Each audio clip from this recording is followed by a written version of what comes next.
this is Margaret. And this is Colleen. And we're the Cousins Weird. Hello, friends. Okay, so today is my week, and of course I have to talk about weird corpses and stuff, so I'm still keeping it in the same vein. We are going to Northern Europe, to the bog, because who doesn't love to go to the bog? I mean, I love a good bog. Yeah, we're drinking some Lake Hopper dry hop cider. It's so delicious. It's by Citizen Cider. Yeah, it's so good. Sponsor us. Yes. Wink, wink, hint, hint. Please I do love love Citizen Cider, though, because their ciders, they have so many different flavors, but they have, like, a dry cider, like, theme, and I'm a big dry cider fan. So I am too. Hops one is really good, because I'm not a big IPA fan. I can't do too hoppy, but I like a little hops. Mixed with the cider, it's perfect. It's so good. It is really good. It really is. We're not sponsored, but we would love to be. Yeah. Citizen. We love, we do love some cider. I love hard cider. It's like, especially this time of year, and it's apple season. It's like, I want regular cider, and I want hard cider. Yeah, I want both. For sure. Yes, give me them all. It's spooky seasons in the mixed, and this is just our time. We thrive right now. The weather's cooler. The pumpkins are coming out.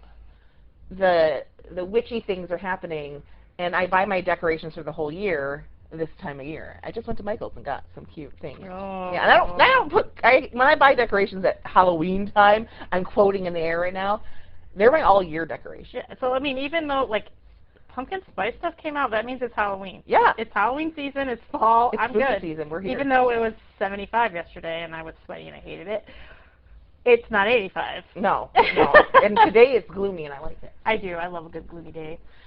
Give me cloud cover. Yes, With we're my pasty. ginger ass. I know. Well, yeah, you're even extra pasty. Wicked. It's awful. I'm just super freckly. You're extra pasty. All right. All right, let's get into the bog. And we're going to be in like the Denmark area, and a lot of the native Danish tongue is all consonants. So I'm going to be using Google for a couple of these words, and even listening to how you're supposed to say them, I cannot repeat it because my tongue just won't do that. I can barely speak English. When a word starts out with a B and a J, and then there's an L, D, S, K all at once, like, nope, thanks. I'm not even going to attempt to try to say that because I'm going to say it wrong. So what makes bogs special? Most of the bodies they've pulled from bogs have been, for the most part, found in peat bogs of Northern Europe. We're talking Denmark, Germany, England, Ireland, the Netherlands. Our people. Right, our people, for sure, like our ancestries. Mm-hmm. That's where we're from. And nearly all of the bodies they've found in the bogs have had a violent end. We're talking, they've been strangled, they've been hanged, they've been stabbed, they've been sliced, they've been clobbered in the head, they've just been hacked apart. You know, they are just like violently dead. So the thing is were these people murdered? Were they executed for crimes? Or were they sacrificed? Oh. Right. Because the bog bodies that they've found have dated to the Bronze Age a little bit. Like they found like one or two from the Bronze Age, but mostly they're Iron Age. And that's like 300 BC to like 100 AD. We're talking in that time. Yeah. So we're talking like the time of Jesus, right? Okay. This is that time in Northern Europe. It's crazy. Yes. Very... So old. Right. We're talking like real primitive. Right. Just a few steps above caveman here. And really, they probably didn't have laws. No, we're talking like, think Vikings. Vikings yeah. were even 1,000 years after this. So I mean, yeah, like yeah, they're older than Vikings. Right. Okay. So and what bogs are special. They are made up mostly of this sphagnum moss, and they have poor drainage. They're usually the wet lowland environment, poor water drainage. It's like I think swampy, boggy. I always think of spongy. It is. It's real. The ground is real spongy because it doesn't. It's a very low oxygen environment. There's low oxygen, high acid, low temperatures. So this is the perfect like refrigerator to retard spoilage. Oh. Okay. So this sphagnum moss absorbs high amounts of magnesium and calcium ions, which make the bog itself extremely acidic. It's a really, on the pH scale, it falls more on the acid level than on neutral or Like pH. It's very acidic. The water doesn't move around. There's no flowing, so it just kind of sits there. It doesn't produce any oxygen. So it's just like mosquitoes. Probably, but it's real. It's like there's no decay. There's not a lot of decay in the bog because there's no oxygen, so there's no bacteria. Is there like fungus growing in bogs, or you don't see that? I didn't see that anywhere. Okay. It's just like real dreary and spongy, and like things will die in the bog, and there's like if they're in the water, they're not gonna decay. So like a frog will just be laying there forever. Until like it gets covered with peat, because there's a lot of things like, will grow around it, right, probably, right. encase it. Exactly, and because it's like swampy things, so like you step in it and you sink. So like you throw a body in there, it just kind of gets enveloped into the peat. It becomes one with the bog. And like I know my family has been to Ireland, and the burning turf. They love the smell of burning turf. To quote Flogging Molly. So like they cut the peat. They go into where these peat bogs are, and there's layers and layers of feet of peat that just kind of raises up. And they cut it in bricks and dry it and use it as fuel. So they burn it instead of wood. They just burn this peat up. So the peat actually produces tannins. It's real high in tannic acid, which is like what's in soda, what's in coffee and tea. So if you leave it sitting in the mug and it gets that weird stained film around the inside of the mug, those are the tannic acids that are in the coffee. This might be ignorant of me to say. When they leather, don't they do... It's tanning. Yes. Exactly. When you're making leather, you're tanning the leather, you're adding tannic acid to it. Okay, that's what I thought. So think about that's also what's happening, like when things die, if they're like getting tanned. Their skin's getting tanned, so basically their skin is turning into leather. Okay, yeah. Just sitting in this bog, you're turning into leather. Ooh, you can wear me like a coat. Pull me out, stitch a coat out of me. Well, I can have you forever then. Yeah, right. You become Margaret Stewart like Buffalo Bill. In my Colleen or though. There's good. I'm a little short. I need a good 2 feet. You can make me a stiff shirt. You wear you with a shirt. Yes. So the peat preserves the skin. It turns it to leather. It tans it. But it also preserves the tissues and the organs. But because of this highly acidic nature of the bog, dissolves bones.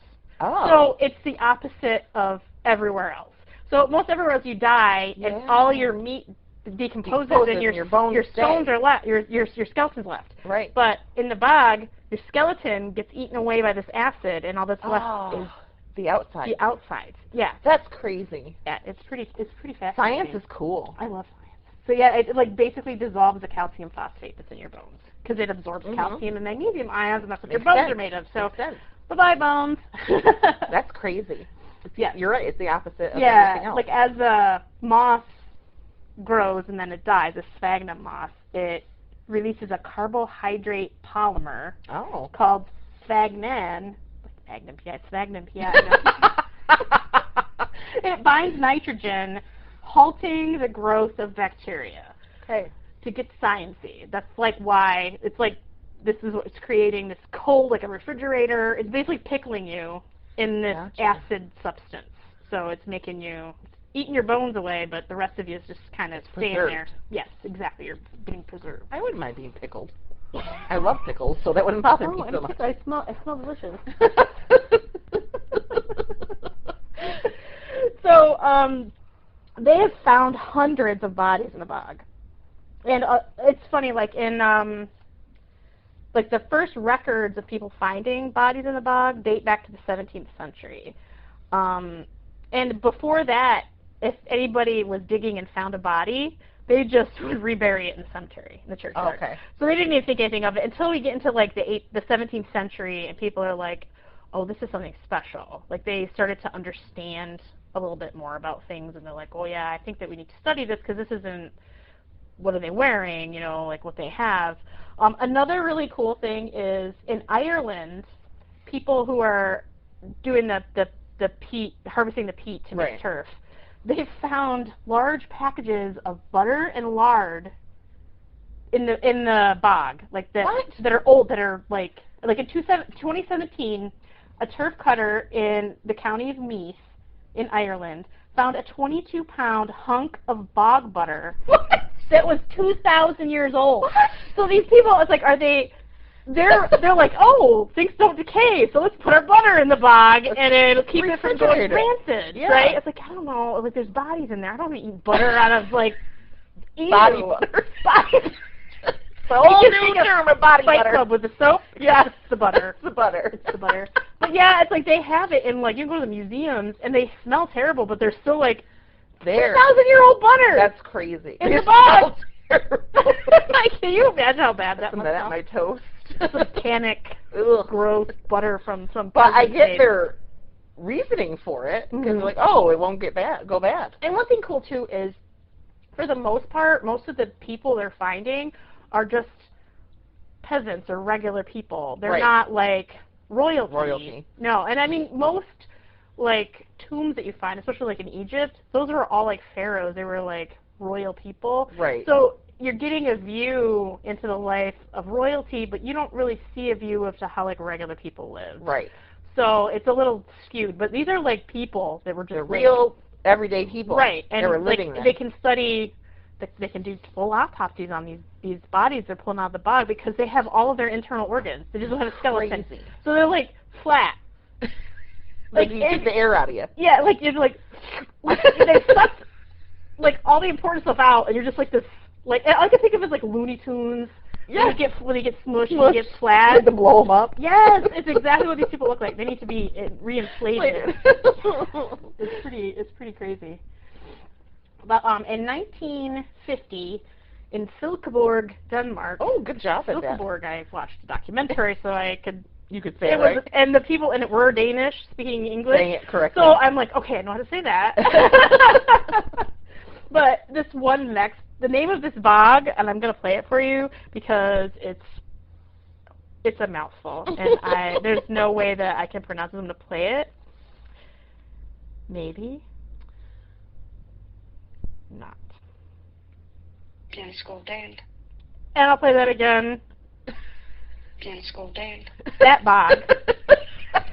Because we can't say that. I can't say that. Nope.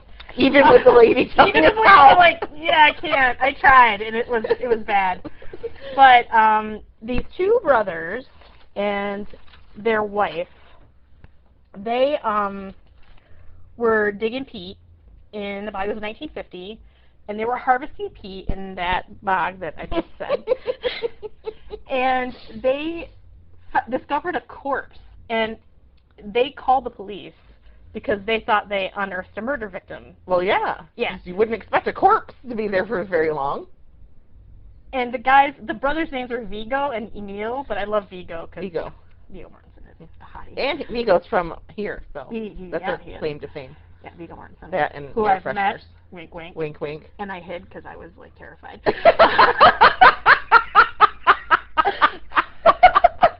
Yeah, I worked at a store, and anytime I would come in, I'd run and hide in the back room and watch it.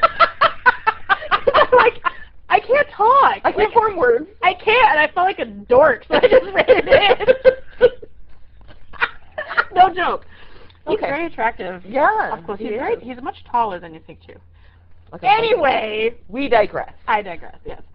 So they were from the village of Talent in Denmark. Well, anyway, the police are trying to investigate this body of this man, and he was found, and all he had on, he was naked, except he had on a leather cap and a leather belt, and there was a leather braided cord tied around his neck like a noose. Oh. So they're like, this guy was obviously hung and murdered, right? So his skin was very dark. His hair, what they could see of it, he had facial hair. It looked like he was sleeping on the side. And they're like, oh, great, let's call the cops. And they contacted a local anthropologist who determined that he was about 2,000 years old. That's crazy. Yeah, so they referred to him as the Tolland Man, and he's kind of one of the most famous of all the